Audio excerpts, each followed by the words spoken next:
So I got a question a couple of months ago from a pastor friend of mine, just looking for some counsel and some thoughts on things.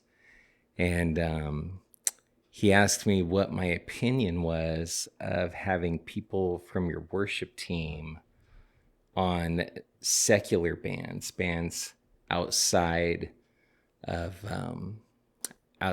the church. And of course, there's nuances to his situation, which I won't go into, but I did have some thoughts on it. I have thoughts on secular music in general. Mm-hmm. And of course, you know, there's all of the things to consider, like when you're playing in a band like that, where is the band going to be playing? What are you performing at? Like, you know, what music are you going to be doing? But I think some of the thoughts that I have about it are maybe not like the typical pastoral answers. So, you know, going back a little bit, just experience-wise, because I'm a little older than you guys. A little bit.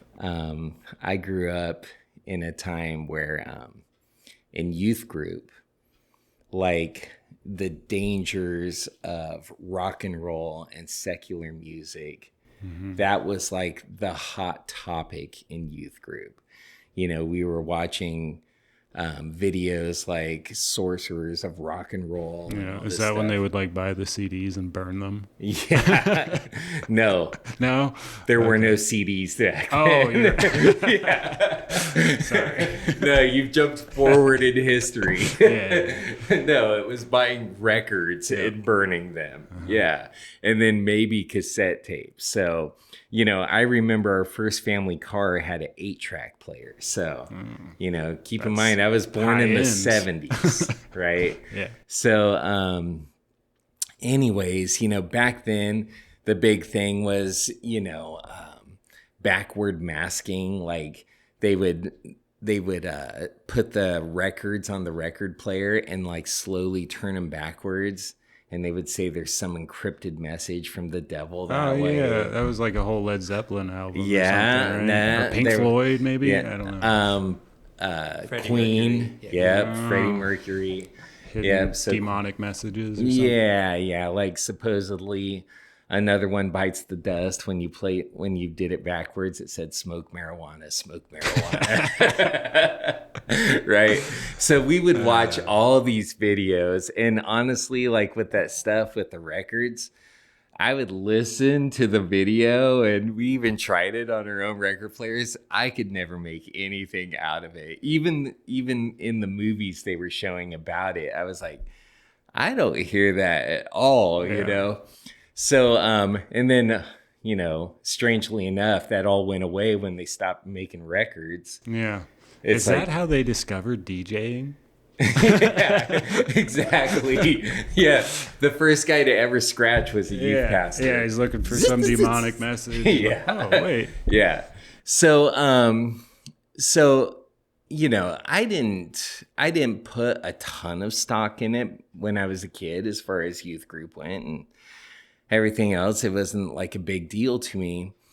And then, of course, later on, I started playing guitar. I started, you know, playing with different bands and being into secular music. And of course, we ended up getting out there partying and doing all these things. Eventually, that was not great. Slippery slope, Chris. Yeah. You could say that was the slippery slope. Some would point to that and say it was. I think it might have been different factors that contributed. But when I ended up coming to the Lord for real, when I was 20 years old, there was just something internally in me that said, okay, now I have to accept everything that I had heard or learned while I was growing up. So, you know, for me, it was like, well, you're a Christian now.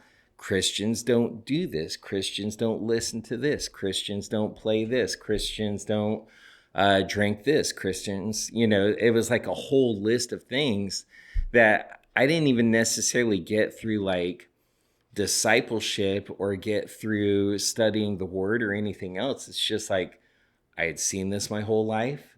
And now that I'm a Christian, I know just from what I had seen, this is what Christians do and don't do. So I basically didn't even play guitar for like the first 2 years I was a Christian because I was like, what's the point? Like I didn't even know what I felt like playing. It was like, I'm listening to Michael W. Smith and all this stuff now. On top of that. Yeah. So it was just like, I guess it's over for me. So I just, the church I was going to, they played kind of country music worship. So I just started playing the bass for them and just boom, boom, boom, boom. That was like my music experience. And then slowly I started finding some like, Christian rock bands here and there that I listened to. But it was a real process for me, like kind of navigating, okay, what is okay and what's not okay? Like doing those things prayerfully and through the word, not just from what I had been told when I was 11 years old, So,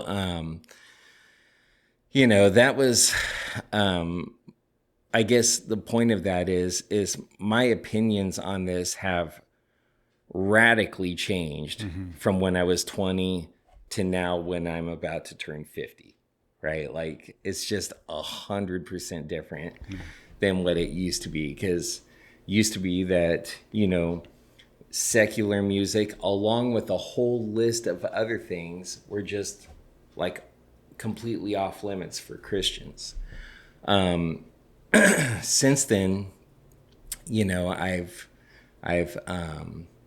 kind of relaxed on those things a lot, so and I guess we can get to that in a minute. I think this is a good topic too, having like you and I in this conversation, because of course you've been a musician for most of your life and you've done the whole arc. Played in some bars. Yeah. So, we've both got a lot of kind of perspective on this, So, I think, I don't know, I guess my own experience with this is growing up in a Christian house. My parents mainly listened to Michael W. Smith.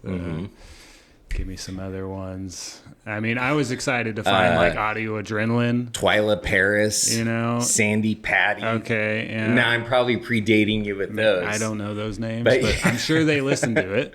Amy Grant. Yeah, but I remember like DC Talk was like, what? Yeah, this is fun.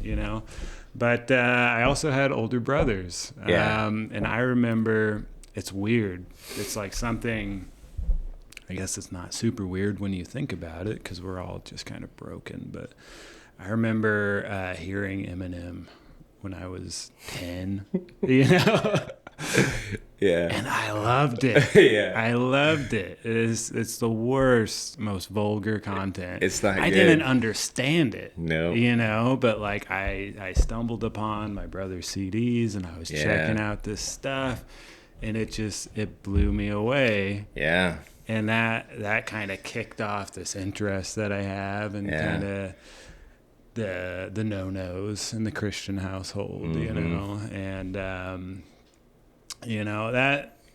that went in and out, I don't know, throughout me growing up. Like there was times when I was a teenager when my brothers would be listening to something that had a curse word in it, and I'd be like, we can't listen to this, But at the same time, I kind of had an attraction for it, and it wasn't all bad, But I definitely loved the creativity of secular music in a lot of ways. So then growing up, I ended up really just loving bands like the Dave Matthews Band. Sure. I mean, honestly, is still one of my favorites. What? I know. You still listen to Dave Matthews? I know. I don't think he's worshiping Satan. I don't think so. I don't think so. But yeah, I don't know. I love music. And then I started playing music, and we did bars and we did drugs and you know, tried to have a good time with it, you know. And this was after I turned 18 and moved away from the church because they didn't like the way I wanted to party. So a little side note on that too is when I left the church and started playing music with these guys and having fun and doing the thing, I felt that the church did not accept me, and these people did accept me. Yeah. And we don't have to get into it, but what a turnaround I've had since then, and realizing like, no.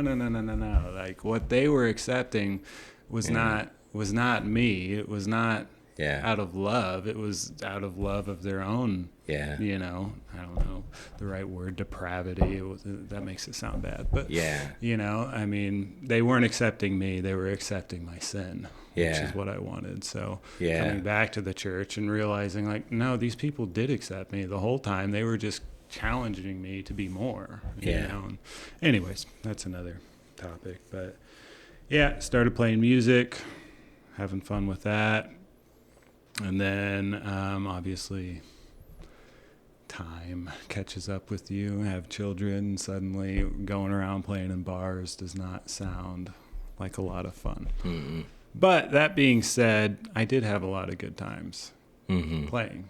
You know, I remember there was one show we played at a spot in San Francisco, and it was wild. It was like a big bar hop that was going on, and we had people like lined up outside of the building. They were all just like jamming out, having a good time, and that's what you love about music. You know, it's just that like communal space of having a good time.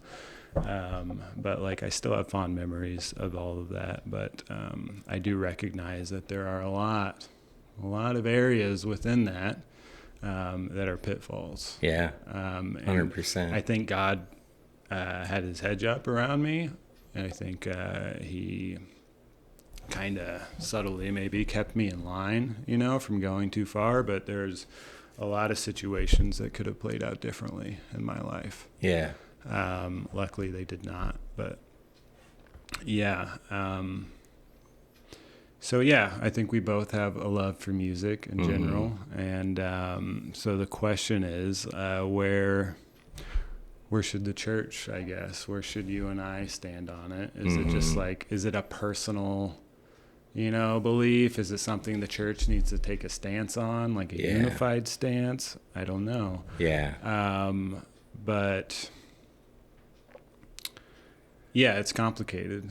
It is complicated. And really this conversation kind of stems out to a lot of different things, I think. Movies, you know. It does. Just the secular world in general. What part do we as Christians have to play in that? You know, is being set apart from that, does that mean removal? You know, does that mean not participating? I don't know. Well, I mean, there's so many things to like say about that. It's hard to know where to begin. But I guess, you know, what comes to my mind first is like in church particularly, like what is the purpose of worship music? It's to worship God, obviously. To glorify him. So one of the things that I have kind of you know, that used to be an issue for me is then it's like, okay, I'm driving around in the car listening to worship music all day long, you know, and it's like at a certain point, you know, I'm not actually worshiping every second of the day. And I find that I'm actually just using that music for entertainment.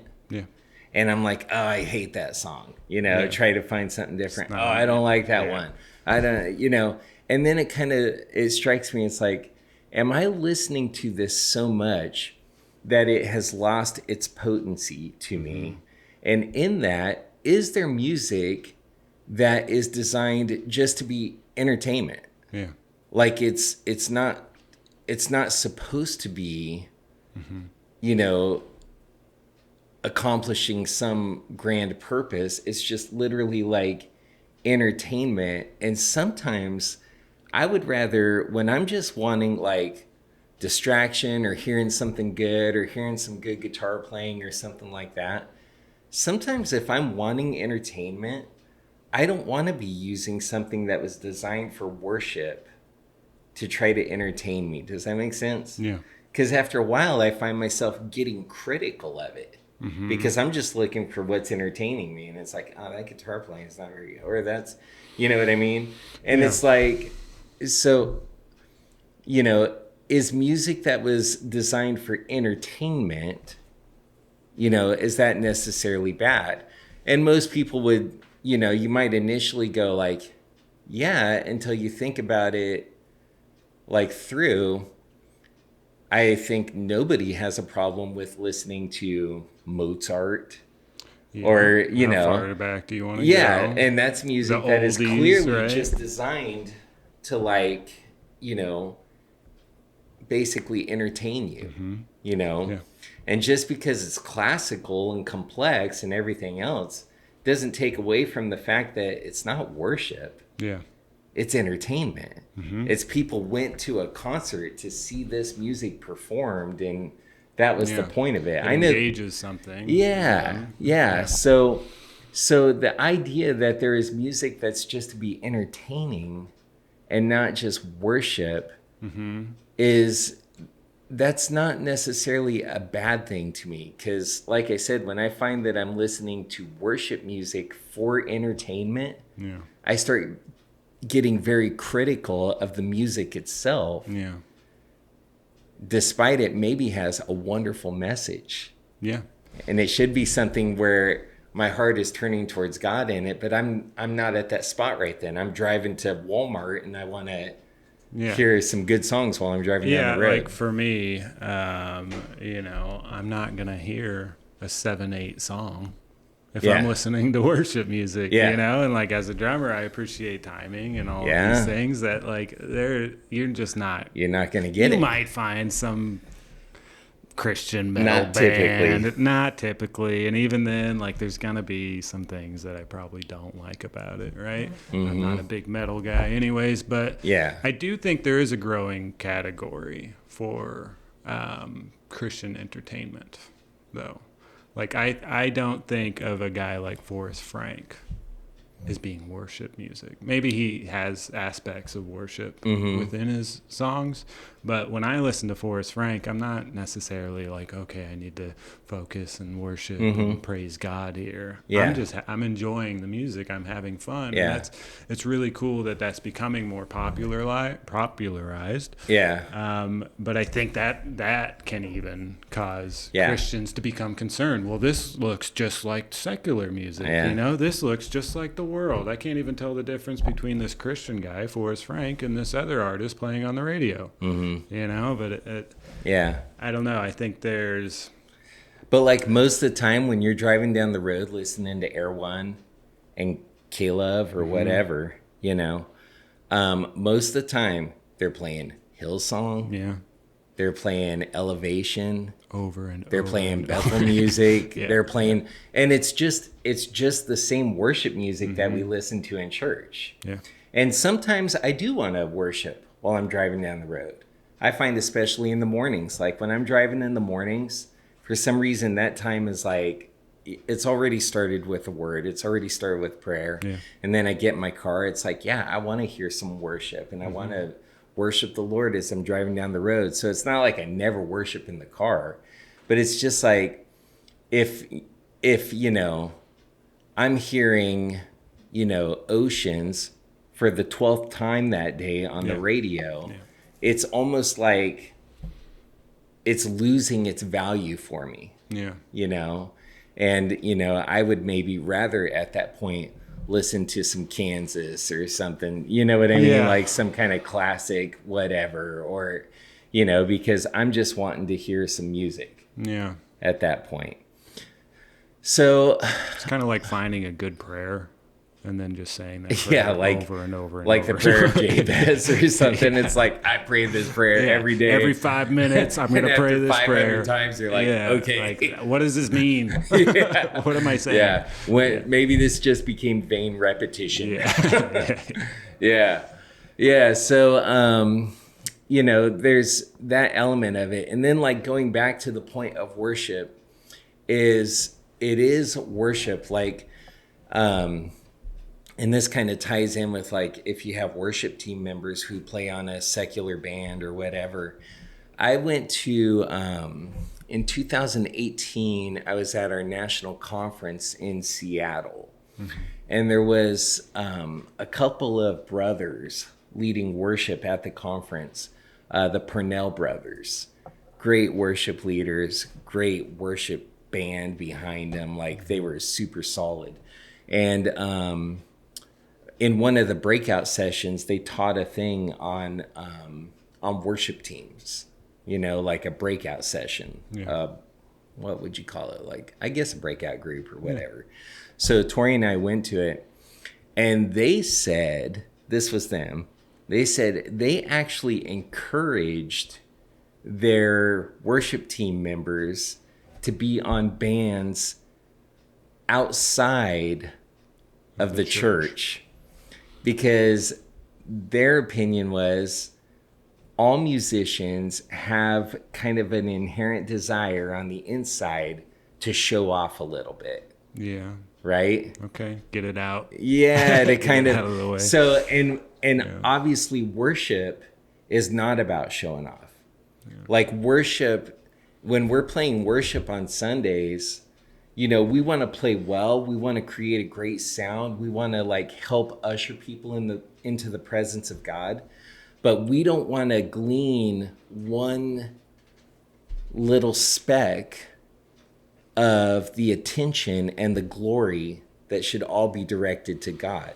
Yeah. So I know I think about that as a lead guitar player. Like, do I want to just in this kind of breakout or whatever, like this bridge of a song or something, just start playing this 1,000,000 note per minute solo, or do I want to play something that's kind of ambient and just enhances the whole sound and everybody is still focused on God and not like, oh, wow, that was like pretty fancy guitar playing or whatever. And it's like, well, that's not the point of theirs. So exactly, their thing was, get that out somewhere else. Mm-hmm. Like, it's not a bad thing to show off your chops somewhere. Yeah. It's just Sunday isn't the place to do it. I do, like, part of me wants to push back on that. Push back on it. A little bit, just because the idea that your talent... I didn't say it, they said it. I know. No, I'm just kidding. These yahoos. Yeah, these goofball Purnell brothers. What do they know? Yeah, who are these guys? No, I'm sure they're great. And yeah, they were okay.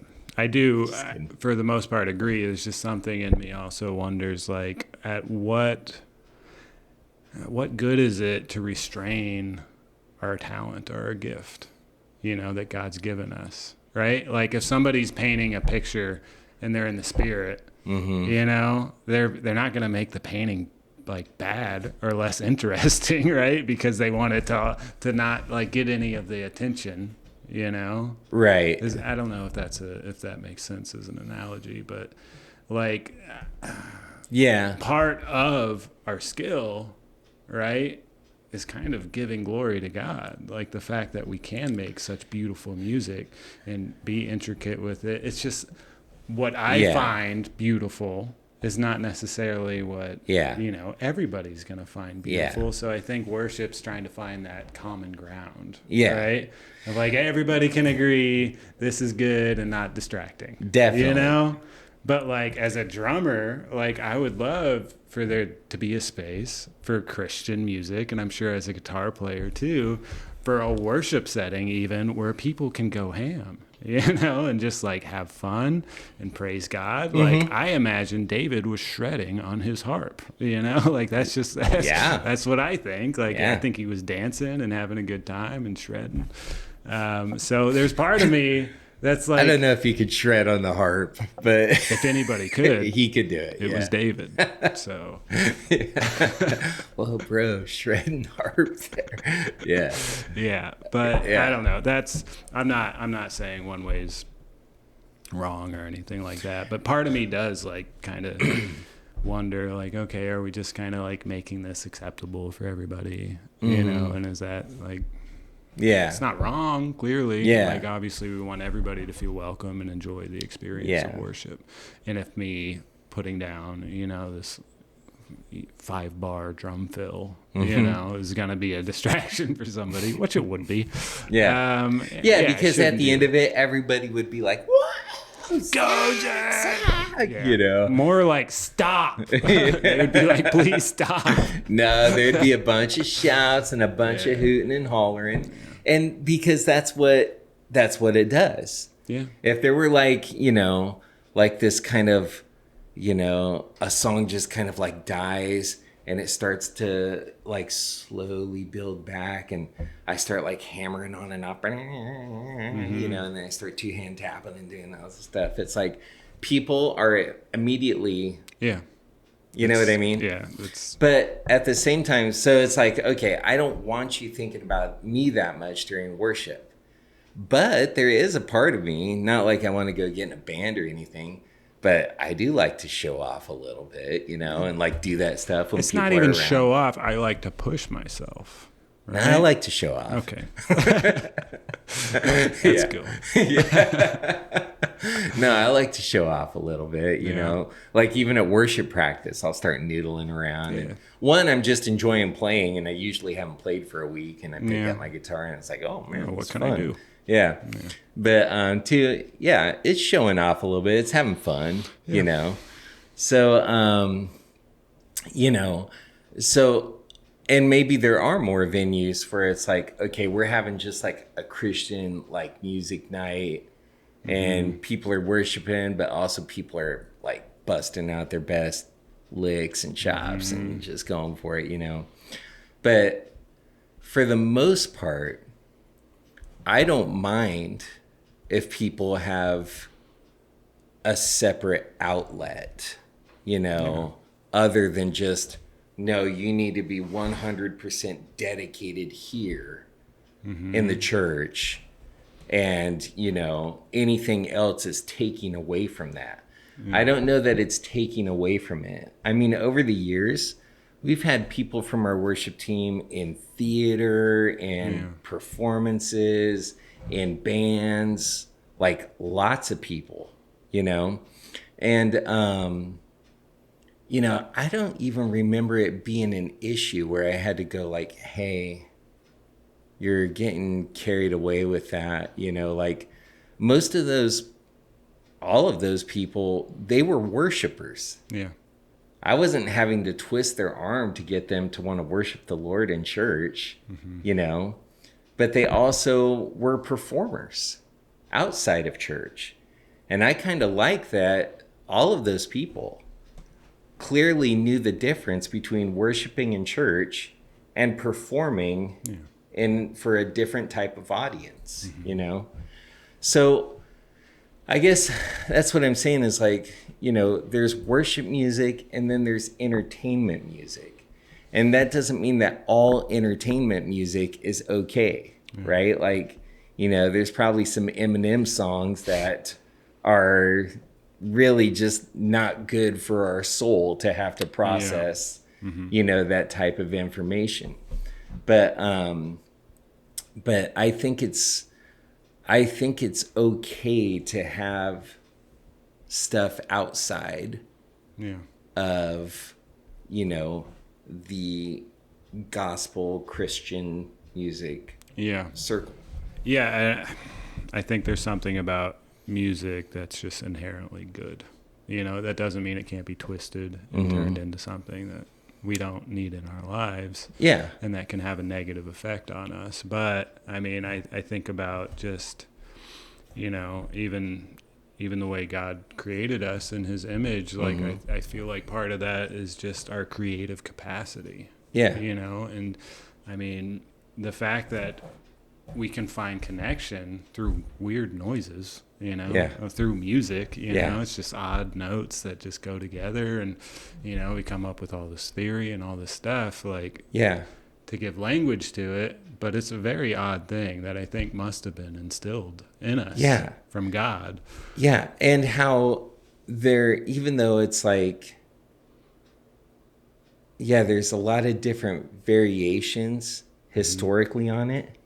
Somehow we're all still working with the same notes. Yeah. It's like That's finalized. weird to me. It's just done. It like is. 3,000 years ago, they were working with the same notes. You know, it's Yeah. like, And it somehow never like the combinations that you put together, it's like a deck of cards. Like, you know, you shuffle it and every time it's going to come out different. yeah. It's And you'll hear how some cultures, you know, kind of gravitated towards like minors and some majors. Yeah. And some are like, you know, very pentatonic heavy or whatever, but it's like they're still working with the exact same notes. Yeah. It's bizarre. It is bizarre. It's really bizarre. Yeah, like what is defining Yeah. that we have this many whole notes and this many half notes or Yeah. whatever? How did that get defined? That's what you have to work with. Yeah. But it's what we have. Yeah. And I mean, kind of an interesting detail, but the first place that music is mentioned in Scripture is right in Genesis 4, I believe, after Cain kills Abel. Yeah.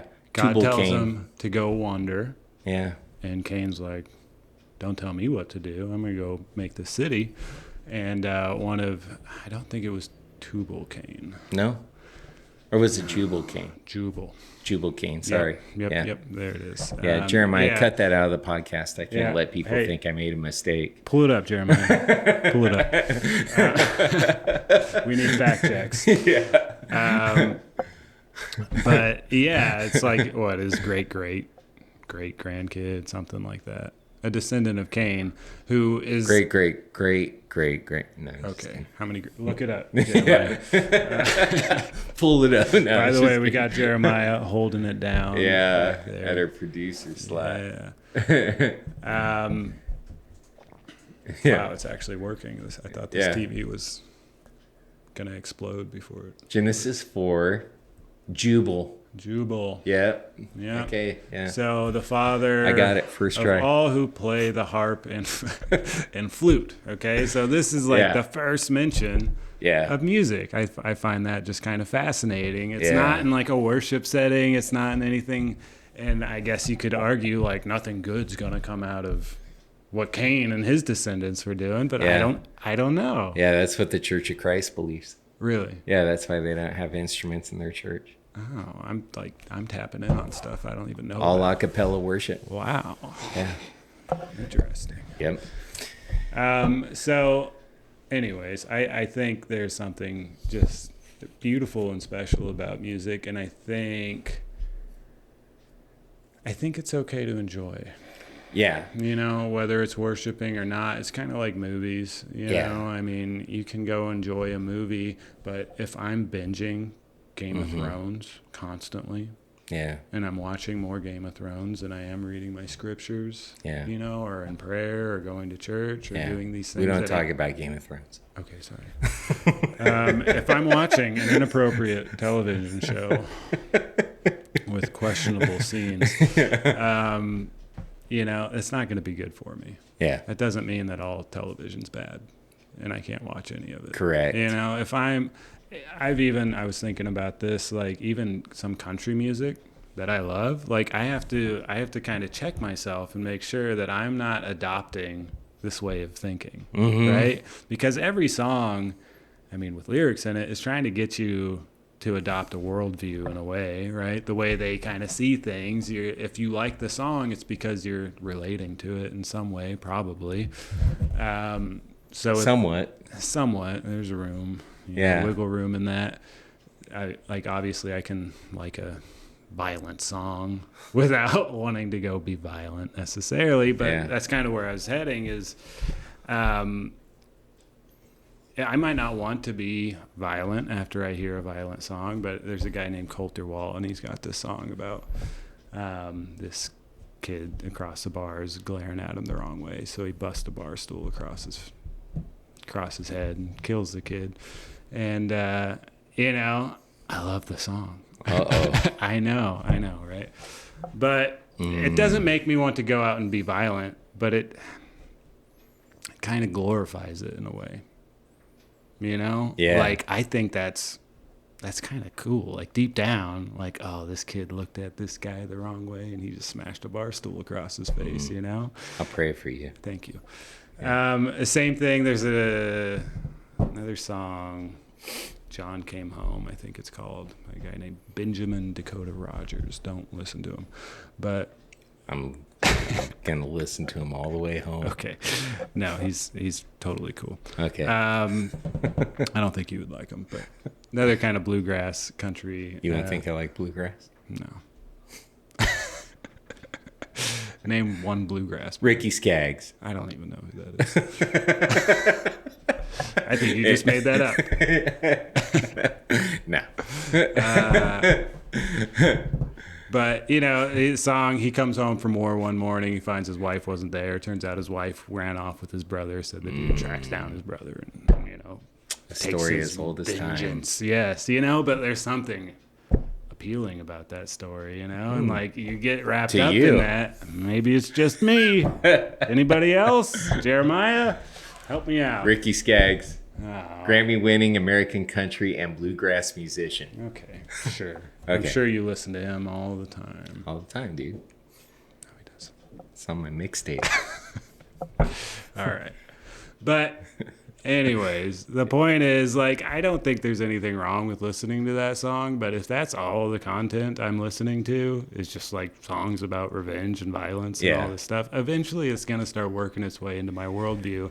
And that's going to affect the way that I might react to a situation where somebody wrongs me, you know, instead of thinking and meditating on a biblical worldview and like, how should I respond to these situations when somebody wrongs me? I'm thinking of all these country I'm nervous songs. sitting next to you right now. Just be careful what you say. I will. Thank you. There's no bar stools. Yeah, I know. I think you're good. That's by design. Yeah, there's always a weapon used, so I don't. Yeah. Maybe this. Yeah, sorry. Okay. That's connection church mode. Don't break it. Okay. But yeah, there's nothing inherently bad about all of it, but you do have to be careful how much you're putting into it. Yeah. You know, how it's affecting you. And that's just something I think, have to keep an eye on, like all around as far as what we're consuming in this world. We can control what we take in, but we can't control how it affects us. Right? Yeah. Good or bad. Like I can listen to all this kind of music, but I don't get to say like what sits in my soul. You know, I don't get to say what like gets locked into my head. Yeah. I think we've talked about it before, but some of that music that we loved as kids, like it gets locked into you. You know, and there are such disturbing lyrics that I wish. Yeah. Like, no, I believe me. I dude. wish I didn't have reoccur. Like I hear a sound that reminds me of that song, and suddenly the set of lyrics that's like I wish wasn't in me. You know, it's vulgar, it's gross, it's all that. Yeah. You know, so you do have to be careful what you're taking in. Yeah. So there's some potentially, like you mentioned, you know, going back to Jubal and Genesis 4, but there's some potentially like interesting theology that I would say is somewhat maybe debatable. It's not like anything that you can just definitively say like, yes, it's this way. But, you know, there's some things that in my heart I kind of hang on to, even though I don't like actively teach them, because it's like, well, I've never been totally settled on it. But, you know, there's three like archangels named in scripture, which is Gabriel, Michael, and Lucifer, you know. And we think of Michael as a warrior, like reading from Daniel when he was doing warfare.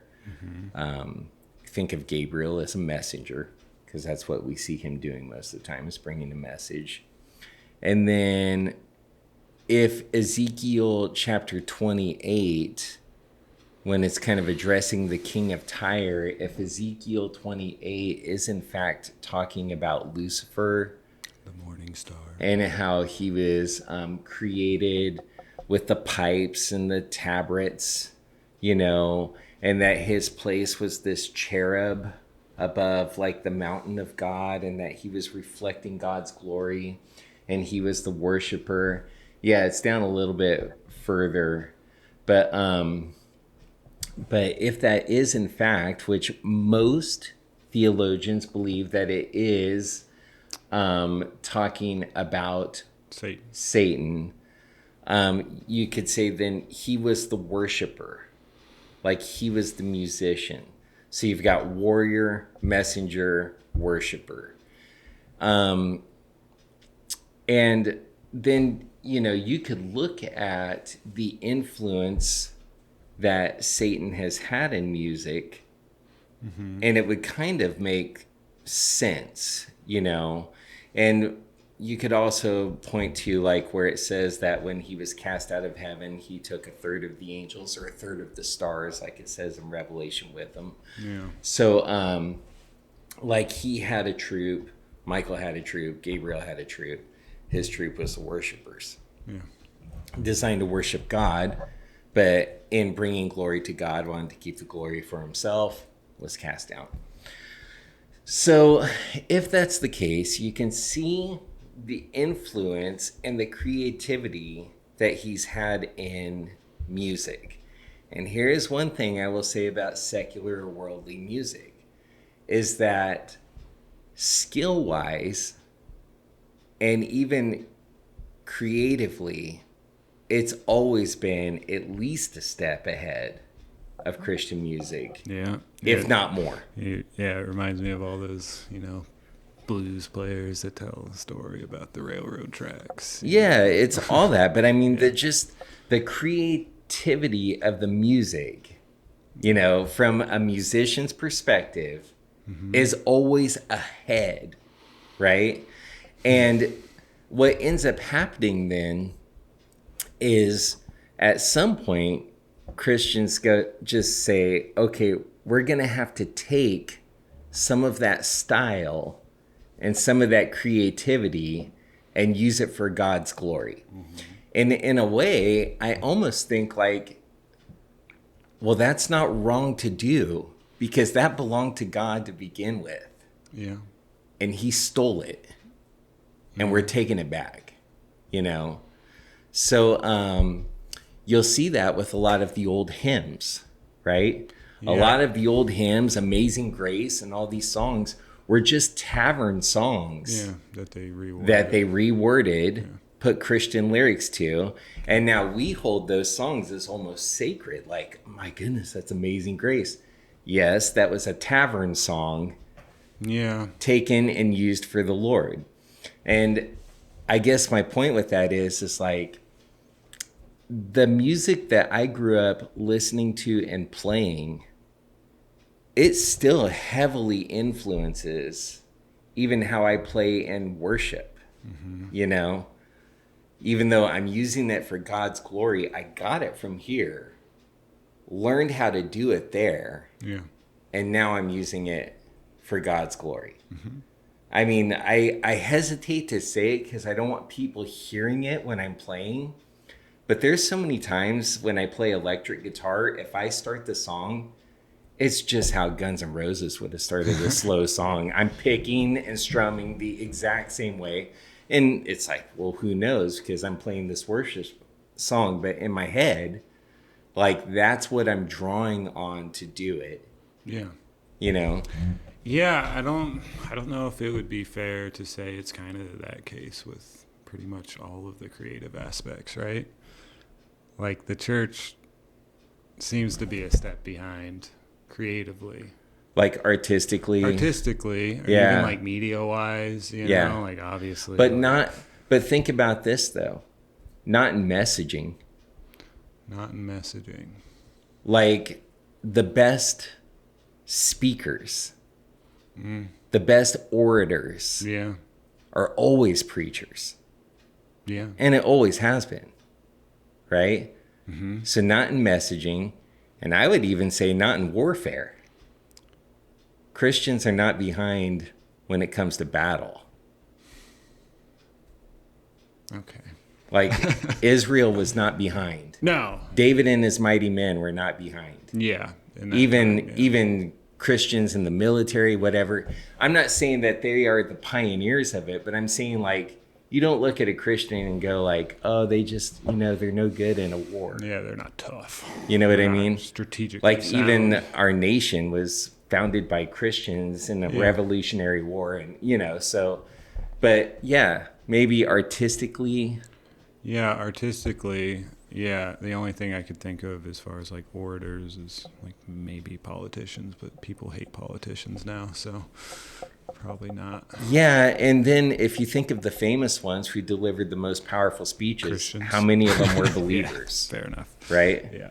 So, yeah, I would say that there is some aspect of that musically, and maybe other things. I hadn't really thought about it in the context of other art forms. Yeah.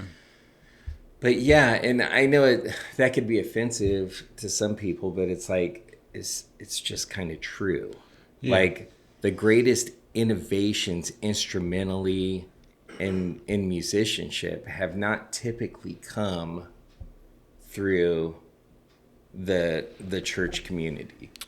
Yeah, and I think that's a generalization. It for is. Sure. I think there's definitely been a lot of things that Christian people, maybe it's not from the church necessarily. Yeah. But Christian people have come up with, and it's like we think of science as secular, and it's like science was born out of the church, Yeah. So Yeah. I'm still thinking like musically. Like even when, I could point to a bunch of bands like DC Talk or whatever back in the day. Yeah, they were pulling. Who were they copying? Yeah. That was in the secular world, and it's like, hey, we want to bring this for the Christian community. Mm-hmm. I'm not even slamming it or saying it was evil or whatever. I'm just saying like they gleaned from this and brought it to the church. Yeah. John Newton did it with his worship songs. Like it's been a process like that. And it's one that I feel like even personally I have experienced. So it's like, I know there's a spiritual side to music, but I also don't mind kind of ripping that skill off. We were in worship practice. I'm not sure if you were on this Sunday or not. I kind of think you were.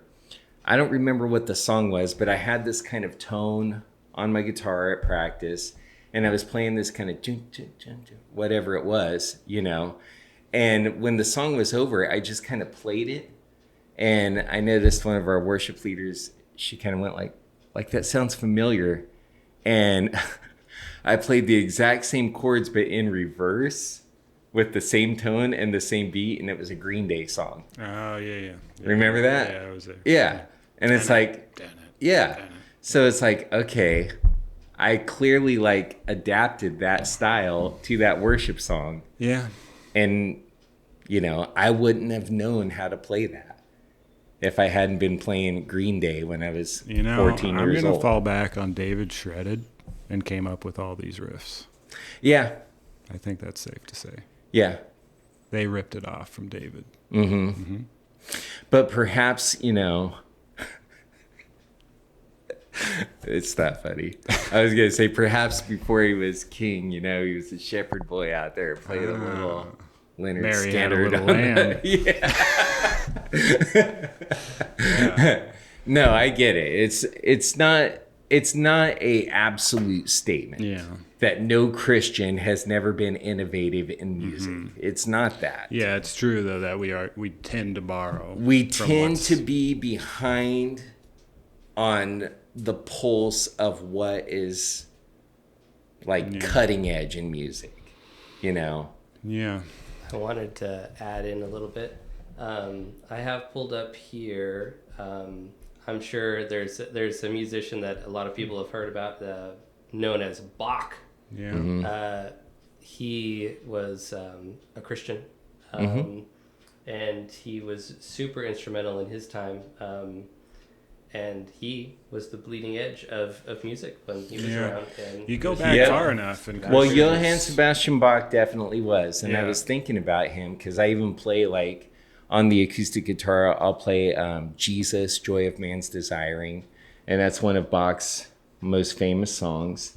And yeah, he absolutely was a believer. Mm-hmm. But for every Bach, how many Wagner's or Mozart's or the rest of them are there that Yeah. were not only, great composers, a lot of them were not good people on top of it, So that's why I'm saying it's not an absolute statement. It's not at all. And I would say even lately, I would say that there have been some instances with some things that like Hillsong has come up with and Hillsong Young and Free that I've heard secular songs come out later that I knew were influenced by Hillsong, Yeah. So I do think the tide's turning. I think it is too. Because like new music that I'm listening to or looking for, there's not a lot out there in the secular world that interests me at all. The lyrics are meaningless most of the time. Like it's the same kind of repetitive pop stuff, and even the rock is just all's blah and boring, and I don't know. I'm not super into it. But then, I go through Christian music and I hear guys like Forrest Frank and some of the newer Hillsong stuff, and it's like, this is creative. It's good. It's very good. Sure, it's not the first time anything's been played like that, but they're putting a new spin on it. And the tides do seem to be shifting, which is exciting for me. Yeah, I agree with you. I wonder why that is. I know. Yeah. I wonder if the church has become maybe malleable enough. I don't want to say flexible enough or whatever, because people will say, the church is, softening its standards, or it's not. But maybe in some ways it's probably true, but maybe the church has become I want to be careful how I put this, but accepting, but not accepting of sin, but maybe just like the church has become enough aware of its liberty to not be threatened when they try something new. Yeah. You know what I mean? Because in the past, every time somebody would try something new, 90% of the church would devour that person. Yeah. Like, I remember when I was a kid and Stryper came out, like Christian rock, and the church was just massacring these guys, right? And same with DC Talk. Same with, when Hillsong, like contemporary worship. This may be a little before you guys' time, I don't know, but like when contemporary worship songs started coming out, it was just, massacred by exactly. Yeah. So maybe enough of that attitude has kind of gone away to where now when there are Christians being creative, they can do so without fear of getting like excommunicated. Yeah. Yeah. Yeah, maybe. And I think they've also Christians have become a lot better at finding that creative aspect, which is entertaining, but also implementing like valuable lyrics, that have meaning and wisdom in them, which is something you're not going to get a lot in secular music. No, you were not. I mentioned like Dave Matthews is one of my guys as far as secular music, and I don't know, like the content of his music is something that I value. And I think, and this might sound weird, but like certain artists write songs in a poetic way. They're using poetic imagery to get you to think or feel about a certain thing or way. And that, I don't know, once you kind of understand how that process works a little bit, I think it can translate over to scripture very well, because a lot of times you read through the prophets and stuff like that, they're using a lot of poetic imagery to explain this is what it's going to be like. So I think that's interesting, but this is kind of, I don't know, something I've been thinking about is like Christians lack the lament. You know, it seems like we don't have a good space for a song of lament anymore. Yeah. You know, and I found a couple Christian artists that have some of it in there, but like that's honestly, when I want a good lament, you know, I'm going and listen to a Dave Matthews song. Yeah. You know, there's truth in it. Like he might not even realize the truth that's in it. It's not worshiping God, but it's showing me, you know, what non-believers are going through, what they're feeling, you know, and a lot of times you can relate with that, or at least remember a time, you know, where you felt that same way. Yeah. There's a whole song called Gray Street where it's about this girl that's, you know, just feeling helpless and hopeless, and she prays to God, but she doesn't think he's listening, and like all these things, and she's got red blood running through her veins, but it turns to cold blue ice, and it all mixes together and turns to gray, you know, and it's just like, oh, like it's kind of powerful. speaks to you. It does, you know, and I mean, it's kind of odd. He's not a Christian artist, but I think like I have gained a lot from listening to his music, which is kind of, it's different than what we've been talking about. We've been talking about kind of the entertainment aspect of it, right? The fun side of it, or just the creative aspect of it. Yeah. But there's also, I think, in some cases, there's something to be gained out of listening to certain secular music, you know. I think is beautiful, and like I'm not condoning the idea of this girl that's praying and doesn't think God is listening, but that's a reality for so many people. And I think we can get in this bubble where we are only doing Christian activities, we're only listening to Christian music, we'll only watch a Christian show, and it just completely separates us from understanding people outside of the church, you know. And like, I mean, how much of a good opportunity also is it to be connected with these people outside of church, playing in bands outside of church, because you have this commonality. You both love music. Yeah. You know, and that's a place where you can minister to people. Yeah. You know, you can relate with them, you can be friendly with them, you can say like, no, we're all together here, we're all on the same level. I'm not too good to come play a show with you, you know? Yeah. So I don't know. I think my verdict is secular music overall, I think it's probably good. Yeah. I think it can be used very well and be good for you, but obviously there are dangers and pitfalls. And Yeah. And I think, you know, when we say secular music too, I mean, there's such a huge spectrum of music we're talking about there.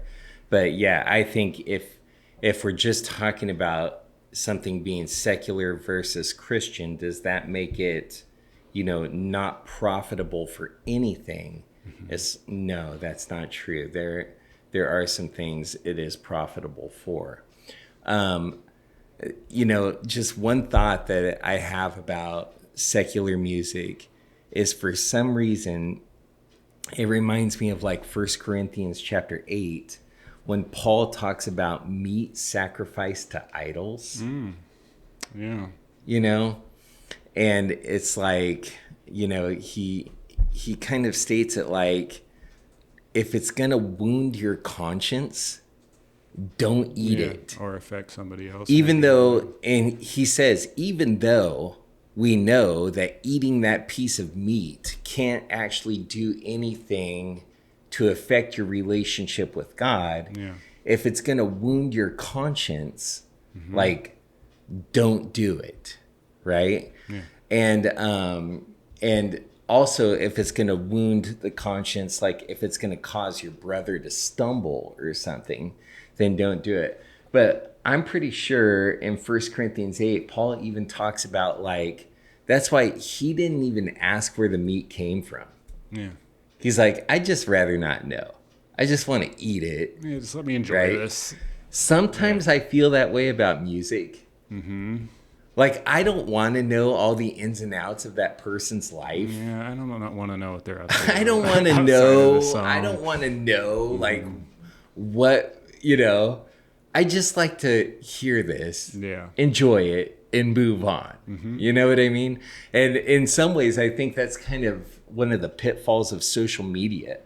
Like, you used to be able to watch a movie and you didn't have to know what all these actors believed or what their backstory was or what their personal life was. But now it's like we know everything about every actor, every singer, and it's like, I don't want to know. You know, it's like sometimes I'd like to just listen to the song. Yeah.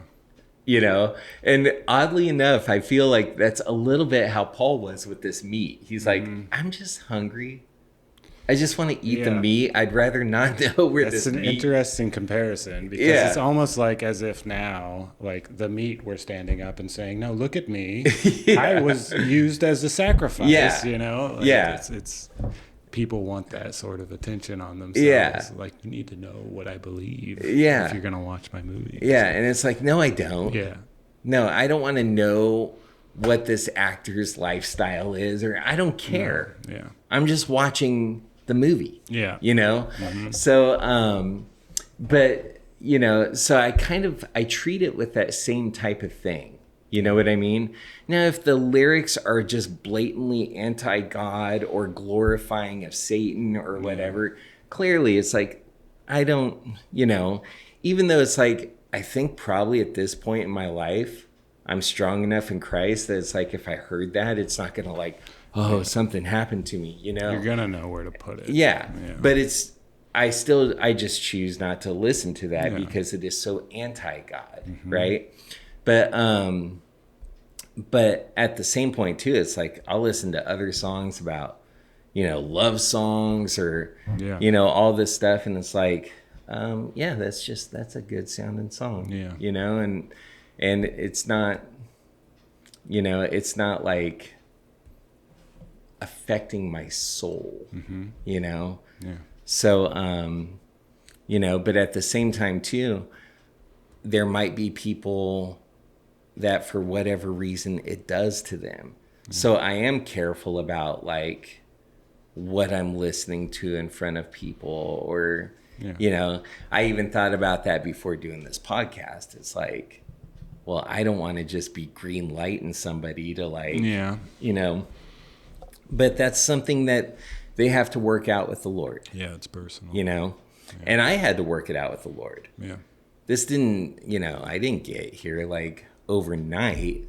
I was completely on the other side of everything we've talked about. And now I'm kind of like here, you know, and who knows, you know, in 5 years, I might even be like, you know, oh, maybe I should push back to here or something, you know. I don't know. That's something I think each person has to work out. Yeah, I mean, no matter where you are, there's always somebody that's going to be more relaxed about it, and there's always people that are going to be way more serious about it. You know? So like, I feel, you know, like there are some Christians that might listen to some rap music. You know, or doesn't have to be rap specifically, but rap's one that gets me because I think it's very like braggadocious. You know, it's a lot of times, like, I'm the man. Like everybody bow down to me. You know, and that's not necessary. I mean, it is kind of like that ego and pride is kind of anti-God in a way, but they're not blatantly being like, violence and you know, no God kind of thing. It's just like I'm awesome. You know, and for me, it's like that's gross. You know, but some people feel kind of encouraged by that, even though, you know, they aren't making stacks on stacks on stacks. You know, they're living a normal life. It's nice for them to hear it and imagine, I guess. That does nothing for me. I can't stand it. I think it's weird. Yeah. And then I get that. But also, is there somebody who just listens to it, and I'm not saying like the violent or the over sexualized stuff or whatever, but is there somebody who just listens to the rap song and just enjoys it, not to identify with the message at all? Yeah, absolutely. Like not even stacks on stacks or even imagining they had stacks on stacks or anything. Yeah, they're just dancing, but they just like the song. Yeah, it just sounds good. Yeah, nothing wrong with that, right? Yeah, it's like that's kind of how I think of like 1 Corinthians 8 too. It's like, and I hope this doesn't sound like a cop out, but like I don't want to know where the meat came from. Yeah. It just tastes good right now. Yeah. Yeah. I was thinking of in Matthew and Jesus, it's kind of maybe a stretch to relate it, but God makes it rain on the just and the unjust, and the sun to shine on the wicked and the righteous, right? Mm-hmm. So it's kind of like we all are blessed with this like creative aspect within us. We all, if we want to, get to engage in music. We get to make it, we get to listen to it, we get to plant gardens, cultivate gardens, we get to do 100%. all these things that are a blessing, and they're like inherently, I believe, good things that can be twisted, that can be misused, and like you mentioned that Lucifer, right, stole music. I think, I don't know if it's a stealing as much as he's just misusing it. Like there's a natural desire for it that he knows that we have. So it's not that he owns music now, like he took it from God. He's just like, no, I'm going to put my own spin on this. No, it's just this thing that he was created with that was designed to be used for this. And it's being used for this. Yeah. It's being used for his glory instead of God's that's glory. That's all he does. Like he's not coming up with anything new. Yeah. He's just twisting what God's created, which is beautiful. And I think music is a part of that. So, if the rain can fall on the righteous and unrighteous, I think a good creative idea. Yeah, that's an interesting thing on it. I've never thought of that scripture in that light. Yeah. But I get what you're saying. Yeah. Yeah. Yeah. Well, we're probably, how are we doing on time here? It is currently, we've been going for about an hour and 10 minutes. Sounds like a podcast to me. I think we're done. All right. Yeah. Did you guys want to hear anything I think? Sure, Jeremiah. Where I feel I am on this subject, it boils down to the question of what makes music secular or Christian. Like what differentiates a song to be in one or the other category. Like if a Christian sings a secular song, does that make the secular song a Christian song? No. So it's not the singer. It's not the singer of the song that makes, like, it's not the artist. Just because it's a Christian band singing a song doesn't make the song a Christian song. Yeah. It's what the message is of the song that makes it Christian or not, right? Or secular. And instead of going to 1 Corinthians chapter 8, the verse I gravitated toward was chapter 10. Put this on screen here.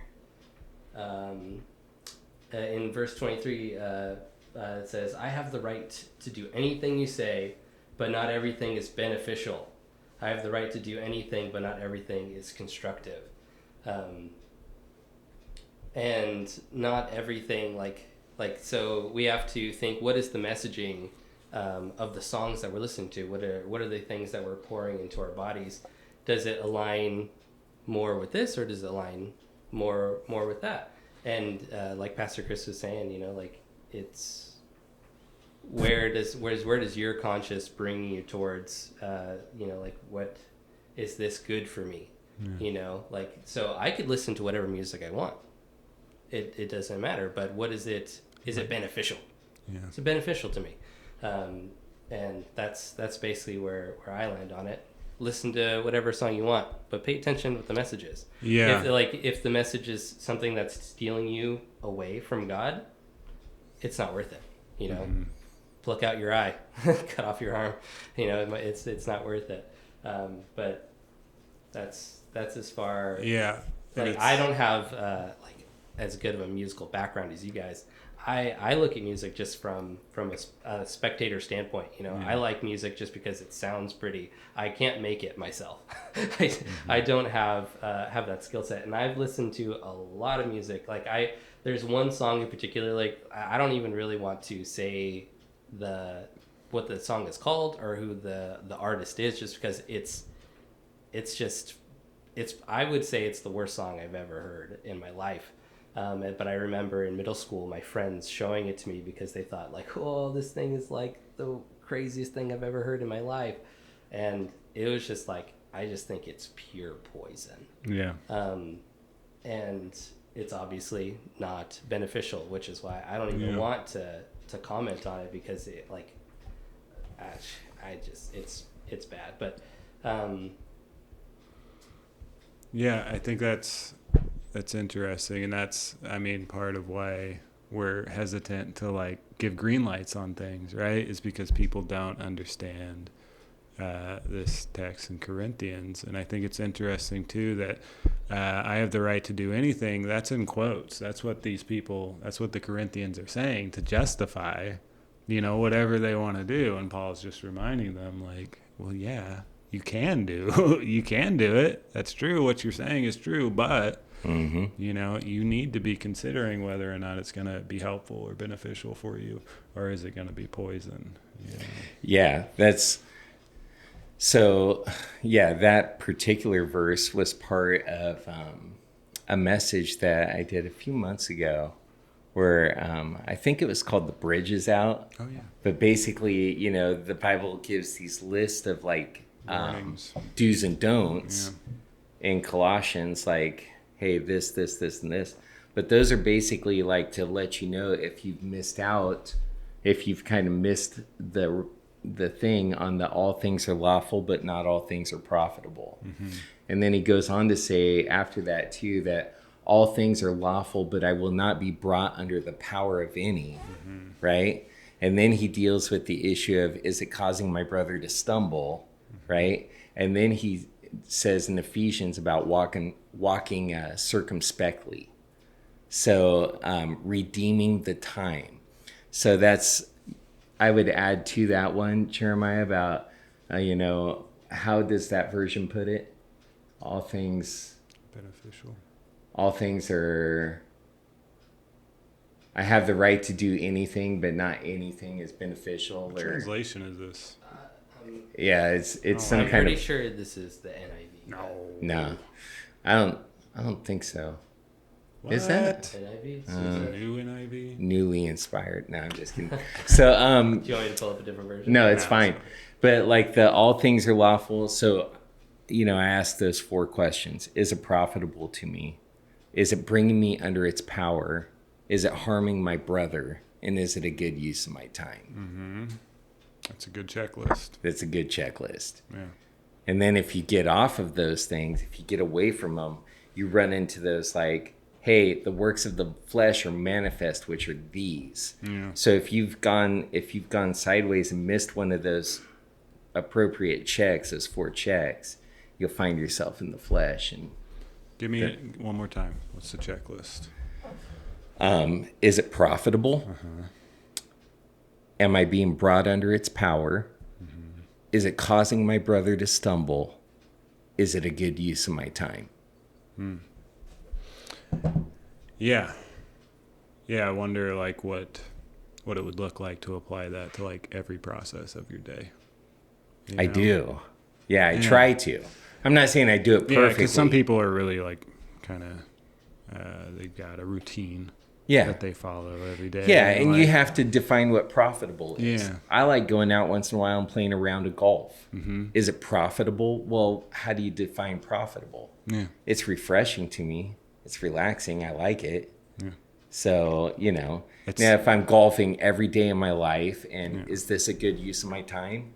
You know what I mean? So it's like if you really honestly are looking at those 4 questions, it's going to keep your life balanced in Jesus, but, you could, is it profitable? You could say like, you could get very exclusive with that and think of profit only in terms of like, is this building my knowledge of the kingdom of God. And then it's like, okay, well then nothing outside of going to church and reading the word and Yeah, you can also go too far the other way. Like, does exactly. it make me feel good? Yes. If McDonald's makes me feel good every day, then it's going to be profitable. Yeah, but then, what'll help you avoid that is like, okay, but then, so McDonald's makes me feel good or whatever, but now I've almost become addicted to it and I'm under its power. No longer making you feel good. Yeah, right. And then, anything is, like I said, it's, if you have those 4 kind of like corners establishing the paradigm of your life, spiritually discerning in those things, is it profitable? Am I being brought under its power? Is it causing my brother to stumble? Is it a good use of my time? It's a good checklist. It is a good checklist. Love it. Yeah. Anything else, Jeremiah? No, that's a great checklist. I echo that. All right. We concur. All right.